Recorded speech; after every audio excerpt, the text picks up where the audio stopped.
Movie की शुरुआत में हेवनली ड्राइव दिखाया जाता है, जिसमें एक आम सी लड़की जुजू और उसकी नौकरानी जुजू के बेटे अली को लेके जन्नत के गार्ड से बच के भाग रही है। फाइनली जुजू अली को नौकरानी को पकड़ा के खुद आसमान से कूद के सुसाइड करने का फैसला कर लेती है। लेकिन सरप्राइजिंगली जब जुजू नीचे गिर रही होती है, तभी वो एक 9 पूंछ वाली फॉक्स देवी बैंकन में बदल जाती है, जो क्विंकुई राज्य पे राज करती है। उसके बाद वो किंकुई राज्य में उठती है और उसका बेस्ट फ्रेंड जियान उसके पास आके बताता है कि वो अभी बस एक सपने से उठी है। बैंकिन अपने दोस्त से सहमत होती है और उसकी मेमोरी से उसकी जुजू की पहचान पूरी तरह गायब हो चुकी है। उसके बाद मूवी 300 साल आगे दिखाई जाती है। आजकल बैंकिन जानवर और बहुत सारे क्रिएचर्स के साथ प्यार से रहती है और एक दिन उसे ईस्ट सी के राजा की पार्टी का न्योता मिलता है, पर वो उस पार्टी में नहीं जाना चाहती क्योंकि उसे हेवन ट्राइब के ताज वाले राजकुमार और अपने मंगेतर से पार्टी में नहीं मिलना है। बैंकिन ये बात रिवील करती है कि उसके पिता ने उसकी शादी क्राउन प्रिंस यहुआ से रखी है, जो उससे उम्र में 90,000 साल छोटा है। बैंकिन की दोस्त के मनाने के बाद बैंकिन पार्टी में जाने को तैयार हो जाती है ताकि हेवनली ट्राइब और उसके किंगडम के बीच रिश्ता बना रहे।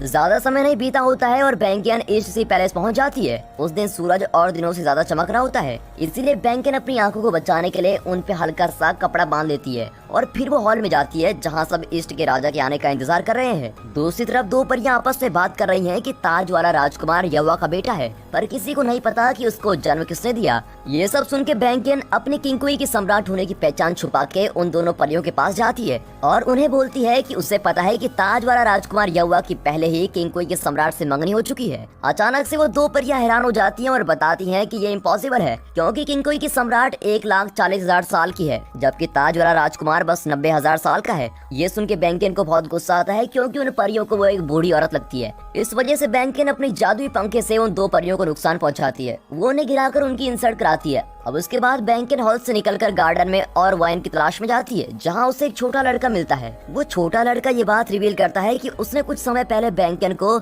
उसके जादुई पंखे का इस्तेमाल करके उन 2 परियों को नुकसान पहुंचाते हुए देखा, इसलिए वो खेलने के लिए उससे वो बोरो करना चाहता है। लेकिन बैंकिन उसे वो नहीं देना चाहती और तभी अचानक से वो लड़का उससे वो फैन छीन के वहाँ से भाग जाता है। फिर बैंकिन जल्दी से उस लड़के को पकड़ने के लिए भागती है, पर वो उसे खो देती है। कुछ देर में वो अपने जादुई पंखे को पास में एक परी से गिरता हुआ देखती है और समझ जाती है कि उस लड़के को उस परी ने किडनैप कर लिया है। बैंकिन उस परी पे हमला करती है कि वो उस लड़के को वापस कर दे। तभी वो परी अपना कवर हटा के रिवील करती है कि वो एक राक्षस रानी है जिसकी हेवनली ट्राइब से दुश्मनी है और वो उस लड़के को किडनैप करना चाहती है। फिर बैंकिन और राक्षस रानी एक दूसरे पे हमला करते हैं। तभी वो लड़का जादुई पंखा उठा के बैंकिन की उस राक्षस रानी को भगाने में मदद करता है। सुरक्षित होने के बाद बैंकिन उस लड़के से पंखा छीनती है और इस सब के लिए उसे जिम्मेदार ठहराती है क्योंकि उसने बिना इजाजत के उसका पंखा ले लिया था। क्या कभी आपको भी किसी बड़े ने आपकी भलाई के लिए किसी चीज को लेने से मना किया है और आपने फिर भी वो ले ली हो और उनकी डांट खाई हो? अगर हाँ तो कमेंट में हमें जरूर बताइएगा, मजा आता है कमेंट पढ़ के दोस्तों। अब बढ़ते हैं मूवी में। उसी समय उस लड़के के पिता वहाँ आते हैं और बैंकिन को अपने बेटे पे इल्जाम लगाते देख गलत समझ के उस पे हमला करते हैं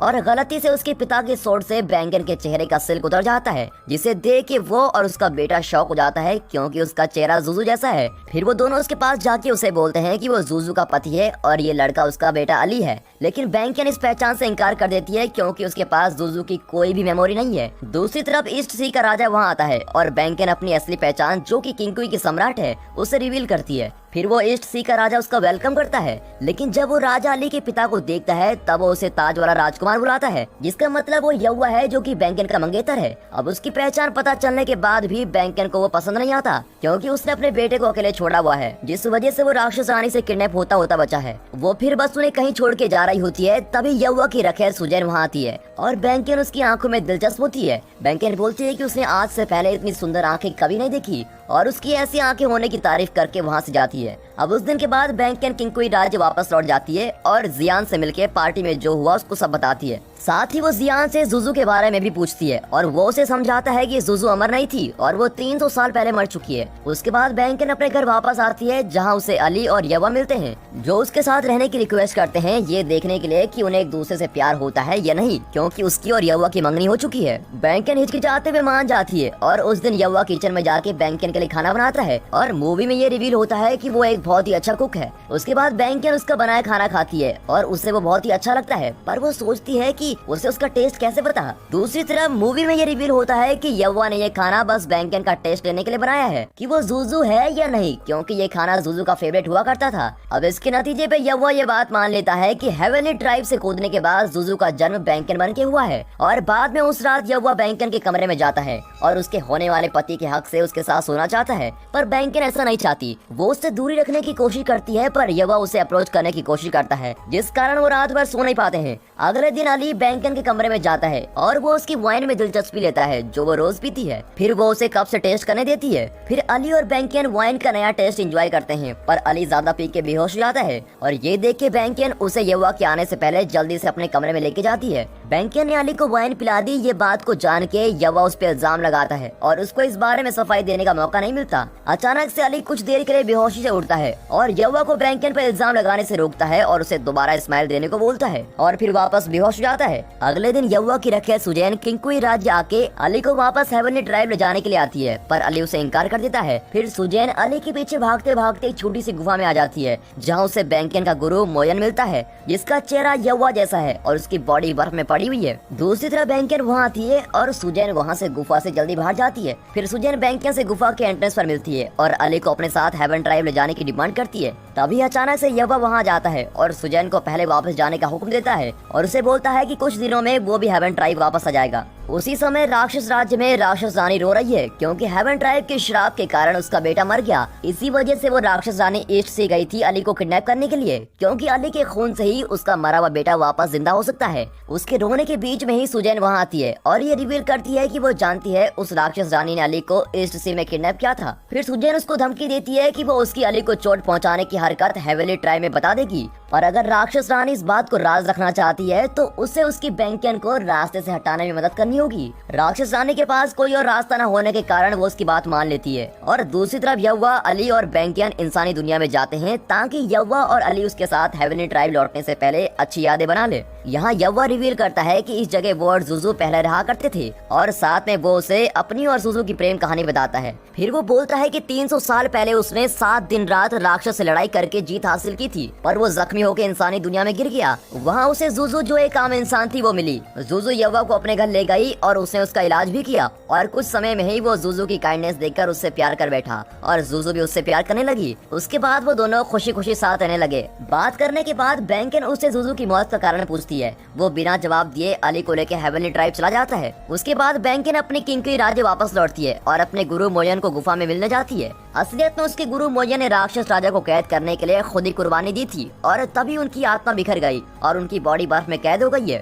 फिर बैंकन ये बात रिवील करती है कि वो मोयन से प्यार करती है और पिछले 17,000 सालों से उसका इंतजार कर रही है और अब वो उसकी जगह सेम शक्ल वाले आदमी यव्वा से मिली। वो ये भी बोलती है कि वो उसका इंतजार करके थक चुकी है और वो उम्मीद करती है कि वो जल्दी वापस जिंदा हो, इससे पहले कि वो उस नए इंसान की तरफ आकर्षित हो। फिर बैंकन अपने दोस्त जियान से मिलने जाती है और उससे जुजू के बारे में कुछ कहानी पूछती है, पर वो उसे ज्यादा नहीं बताता है। दूसरी तरफ जुजैन और राक्षस रानी उस गुफा में जाते हैं जहाँ मोयन की बॉडी बर्फ में कैद हुई है और उसे वहाँ से ले जाते हैं। कुछ देर में बैंकन को इस सब के बारे में पता चलता है और वो सोचती है कि शायद वो राक्षस रानी सबके पीछे है। वो तुरंत उसे ढूंढने भागती है। उसी समय मोयन की बॉडी राक्षस राज्य में रख दी है। मोयन की अमर खून का इस्तेमाल करके राक्षस रानी अपने बेटे और राक्षस राजा को वापस जिंदा करना चाहती है, क्योंकि मोयन भगवान है। और उतनी देर में बैंकन और जियान वहाँ पहुँचते हैं और रास्ते में आने वाले राक्षस को हराते हैं और बैंकन को अंदर घुसने का मौका मिल जाता है और जियान उसकी बाहर रक्षा करता है। फिर बैंकन राक्षस रानी और उसके गार्ड से मिलती है। वो उनसे लड़ती है और मोयन की बॉडी वापस मांगती है। अब लड़ाई के दौरान मोयन की बॉडी गलती से नर्क की तरफ फिसल जाती है।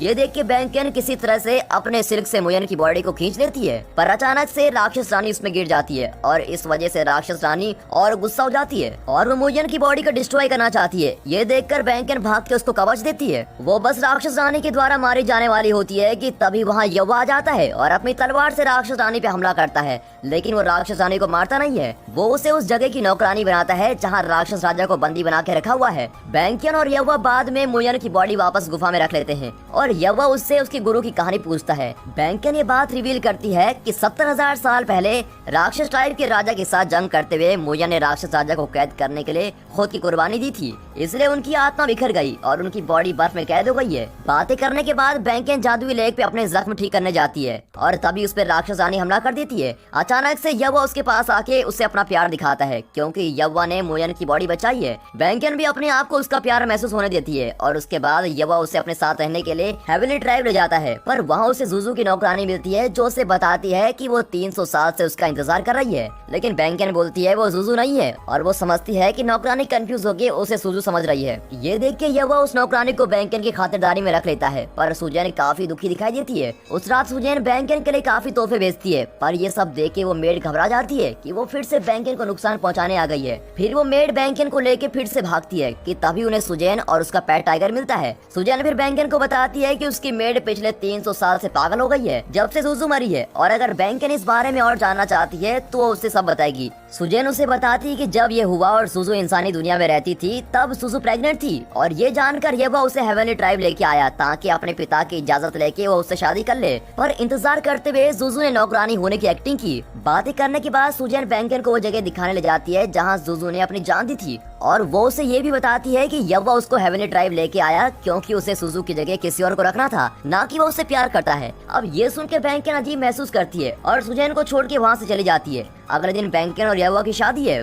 पर बैंकन सुजैन की बताई चीजों के बारे में सोचती है और इसी वजह से वो फैसला करती है कि वो शादी कैंसिल करके किंगकुई राज्य वापस लौट जाएगी। अपने राज्य पहुंचने पे जियान उसे बताता है कि उसका गुरु मोयन वापस जिंदा होने लगा है, पर इस काम के होने के लिए उनके पास एक वस्तु का होना बेहद जरूरी है जिसका नाम है जादुई लैंप, जो यव्वा के पास है। और ये जानने के बाद बैंकन यव्वा से मिलने जाती है ताकि उससे वो जादुई लैंप बोलो कर सके, पर वो उसे साफ इनकार कर देता है और उसे बोलता है कि वो जादुई लैंप उसके लिए बेहद जरूरी है क्योंकि उसमें जुजू की मरने से पहले की यादें हैं। और वो बताता है कि अगर जादुई लैंप किसी और के लिए इस्तेमाल किया जाता है तो उसमें से जुजू की यादें डिलीट हो जाएंगी और इसी कारण वो उसे ये लैंप नहीं दे सकता। ये जानने के बाद बैंकन सोचती है जो भी सुजैन ने उसे बताया वो सब सच है क्योंकि जुजू आज भी यव्वा के लिए सबसे जरूरी इंसान है। लेकिन यव्वा उसको बता रहा होता है कि शुरुआत से लेकर अब तक जिस इंसान ने उससे प्यार किया, लेकिन बैंकन उसको बीच में काट कर बोलती है कि उसे उस पर भरोसा नहीं है और बोलती है कि यव्वा बस कहानी बना रहा है ताकि वो उसे जादुई लैंप बोरो न करे, और फिर वो उसको छोड़ के चली जाती है। अब कुछ टाइम बाद बैंकन को पता चलता है कि वो जादुई लैंप जादुई घास से बना है और वो तुरंत उसको ढूंढती है, लेकिन वो जादुई घास एक मॉन्स्टर क्रिएचर के पहरे में होती है और वो बहुत ही खूंखार है। लेकिन बैंकन को इस बात की कोई परवाह नहीं। फिर कुछ देर में बैंकन को जादुई घास मिल जाती है और जैसे ही वो उसको लेने लगती है वो मॉन्स्टर उठ जाता है और उस पर हमला करता है। बैंकन फिर अपनी 9 पूंछ वाली फॉक्स देवी की शक्तियों का इस्तेमाल करके खुद की रक्षा करती है, पर वो मॉन्स्टर को नहीं हरा पाती। साथ ही में वो मॉन्स्टर उस पे वॉर करता है और वो बस मरने ही वाली होती है कि तभी यव्वा वहाँ आके उसकी मदद करता है और उसको बचा लेता है। उसके बाद वो दोनों साथ मिलके मॉन्स्टर को हराते हैं, पर मॉन्स्टर के मरने से वो यव्वा पे हमला कर देता है और बाद में बैंकन उसकी जख्म ठीक करने के लिए उसे हेवनली ट्राइब लेके जाती है। दूसरी तरफ वो उसकी पीठ में बहुत दिलचस्पी लेती है जिससे बहुत निशान है, पर यव्वा उसे उनका कारण नहीं बताता है। कुछ दिन के बाद यव्वा के जख्म ठीक हो जाते हैं और वो बैंकन को वो जादुई लैंप देने जाता है जो उसे चाहिए था। वो लैंप देने से पहले यव्वा उसे बोलता है कि ये जादुई लैंप उसका बीता हुआ कल है और उसे इसका सामना करना ही होगा। बातें करने के बाद यव्वा उसे छोड़ के जाता है और उसे अपनी जुजू के रूप की जिंदगी के बारे में जानने का मौका देता है। फिर वो जादुई लैंप खोलती है और सच दिखाई देता है। ये रिवील होता है कि उसके हेवनली ट्राइब आने के बाद सुजैन उससे जलती थी और उसे नर्क के गड्ढे में गिरा के मारना चाहती थी, पर अचानक से यव्वा वहाँ समय पे पहुँच गया और सुजैन ने मासूम होने की एक्टिंग की कि सुजू उसे नरक में धक्का मार के उसकी आंखें निकालना चाहती है और उसको अंधा करना चाहती है। सुजैन के इस खेल के कारण सुजू को सजा मिली कि उसे अपनी आंखें सुजैन के लिए कुर्बान करनी होगी, और इससे भी बुरी बात यह है कि जो इंसान उसकी आंखें निकालेगा वो इंसान यव्वा है जिससे वो बहुत प्यार करती है। सब कुछ रिवील होने के बाद बैंकन को याद आता है जब उसका गुरु मोयन बर्फ में फंस गया था, तब हेवनली ट्राइब ने उसे 9 पूंछ वाली फॉक्स देवी बनने की सलाह दी, पर इसके लिए उसे इंसानी दुनिया में जाके परीक्षा देनी होगी। इस वजह से जब वो नर्क के गड्ढे में कूदी तो वो 9 टिल वाली फॉक्स गॉडेस में बदल गई और वो सब भूल गई जो उसके साथ सुजू बन के हुआ था। उसी समय सुजैन मौके का फायदा उठाते हुए उसके पास आके उसे नर्क में धक्का मार के दोबारा मार देती है। अब अचानक से यव्वा वहाँ समय पे पहुँच जाता है और बैंकन की मदद करता है। साथ में उसे ये भी पता चलता है कि सुजैन मुजरिम है, लेकिन बैंकन यव्वा से अभी भी गुस्सा है कि 300 साल पहले उसने सुजैन की नाटक को सच मान लिया और उसकी आंखें निकाल दी। वो यव्वा को छोड़ के किंगकुई राज्य वापस लौटती है। वहाँ ये जान के कि उसके प्यार ने हर बार दुख झेले हैं, वो पियक्कड़ बन जाती है और उसी समय जब सुजैन के गुनाह सामने आते हैं उसे राक्षस राजा की प्रिजन की नौकरानी का काम करने की सजा मिलती है। लेकिन वहाँ जाने से पहले वो अली के गले मिलती है और मौके का फायदा उठाते हुए उसका थोड़ा सा खून चूस लेती है। जब सुजैन को अली का खून मिलता है जिससे वो राक्षस राजा को खुला छोड़कर हेवन ड्राइव से बदला लेने का सोचती है। फिर राक्षस राजा वहाँ से निकल आता है और जैसे ही यव्वा को इस बारे में पता चलता है वो जल्दी से उस राक्षस को रोकने के लिए भागता है। यव्वा के जाने के बाद बैंकन की नौकरानी अली को लेके बैंकन से मिलने जाती है और वो बैंकन को वो सब बताना चाहती है जो वो 300 साल से यव्वा के बारे में नहीं जानती है। नौकरानी बताती है कि 300 साल पहले सुजैन बस बैंकन की आंखें नहीं लेना चाहती थी पर उसको मारना भी चाहती थी और इसी कारण से यव्वा ने अपने पिता से रिक्वेस्ट की पर उसके बदले उसे अपने पिता से लाइटनिंग की सजा मिली। साथ में उसे फोर्स किया गया कि वो उसकी आंखें अपने हाथों से निकाले जबकि वो ऐसा बिल्कुल भी नहीं करना चाहता था। अब ये जाने के बाद बैंकन जल्दी से यव्वा को ढूंढती है ताकि उसे माफी मांग सके क्योंकि उसने उसके प्यार पर भरोसा नहीं किया। दूसरी तरफ यव्वा जेल में पहुंच जाता है और राक्षस राज हेवनली ट्राइब पे हमला करने के लिए अपनी सेना तैयार कर रहा है। फिर यव्वा राक्षस राजा को रोकने के लिए उस पे हमला करती है और बैंकन जो 9 पूंछ वाली फॉक्स है उसे ढूंढने के लिए जल्दी करती है। उसी समय बहुत सारे राक्षस की सेना बहुत सारे हेवनली ट्राइब की सेना पे हमला कर रही है और जियान बहुत सारे पक्षियों को भी लड़ने के लिए तैयार कर रहा है। दूसरी तरफ यव्वा राक्षस राजा से लड़ने के लिए खुद को ड्रैगन फॉर्म में बदल देता है। अब राक्षस सेना हेवनली सेना द्वारा खत्म हो रही है और राक्षस रानी भी मारी जा चुकी है। कुछ ही देर में राक्षस राजा भी मारा जाता है और उसकी आत्मा दोबारा प्रिजन में कैद हो जाती है, लेकिन उसकी आत्मा को बंद करने के लिए किसी हेवनली गॉड को अपने खून की कुर्बानी देनी होगी। इसलिए यव्वा फैसला करता